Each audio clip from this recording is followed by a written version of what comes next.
محترم عزیزوں اور دوستوں، امت محمدیہ کو اللہ رب العزت 5 ایسی خصوصی نعمتوں سے رمضان المبارک کے مہینے میں نوازتے ہیں، 5 ایسے خصوصی فضائل عطا فرماتے ہیں جو پچھلی قوموں کو نہیں ملے۔ چنانچہ مسند احمد میں حضرت ابو ہریرہ رضی اللہ عنہ کی روایت منقول ہے کہ نبی کریم صلی اللہ علیہ وسلم نے فرمایا کہ اللہ تعالیٰ نے رمضان المبارک کے مہینے میں میری امت کو 5 چیزیں خاص طور پر عطا فرمائی ہیں جو پچھلی امتوں کو نہیں ملی۔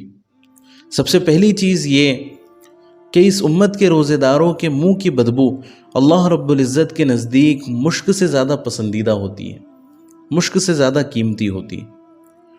اور دوسری چیز اللہ رب العزت نے اس امت کے ساتھ یہ فرمائی کہ اللہ تعالیٰ اس امت کے روزے داروں کے لیے جب تک کہ وہ افطار نہ کر لے اس وقت تک کچھ فرشتوں کو مقرر فرما دیتے ہیں کہ وہ ان کے حق میں اللہ رب العزت کی بارگاہ میں دعائیں کرتے رہیں۔ سبحان اللہ۔ اور تیسری خصوصیت اس امت کو اللہ رب العزت نے یہ عطا فرمائی کہ اس امت کے لیے رمضان المبارک کے مہینے میں جنت ہر روز سجا دی جاتی ہے، اور اللہ تعالیٰ جنت سے خطاب کر کے فرماتے ہیں کہ عنقریب میرے نیک بندے مشقتیں اپنے اوپر سے ہٹا کر تیری طرف آئیں گے۔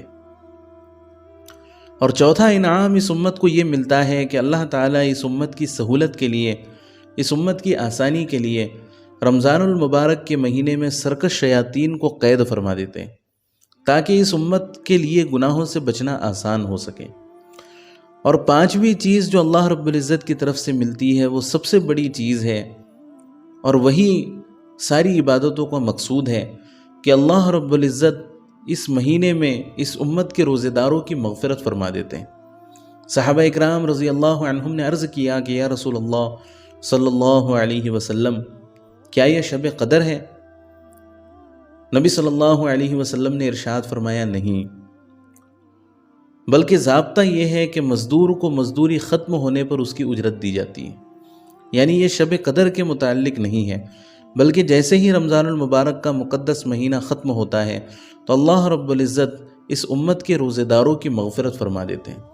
ایک حدیث مبارکہ میں یہاں تک آتا ہے کہ اللہ تعالیٰ فرشتوں کو مخاطب کر کے فرماتے ہیں کہ تم لوگ گواہ رہو کہ میں نے اس امت کے تمام روزے داروں کی مغفرت فرما دی۔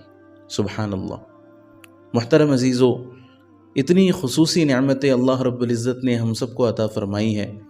اب ہمارا کام ہے کہ ہم اس کی قیمت کو پہچانیں، اس کی قدر کریں، اور رمضان المبارک کے اس مقدس مہینے میں اللہ رب العزت کی رضا اور اللہ رب العزت کا قرب حاصل کرنے کی کوشش کریں۔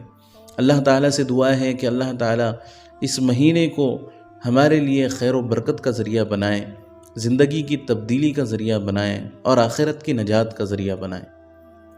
کمنٹ باکس میں آمین ضرور لکھیں، اور اس قیمتی معلومات کو ہر مسلمان کے ساتھ ضرور شیئر کریں، کیونکہ نیکی کی بات کو پھیلانا بھی صدقہ ہے، نیکی کے بات کو پھیلانا بھی بہت بڑے ثواب کی چیز ہے۔ اور اسی طرح کی ویڈیوز حاصل کرنے کے لیے ہمارے چینل کو سبسکرائب کریں۔ جزاک اللہ خیرہ۔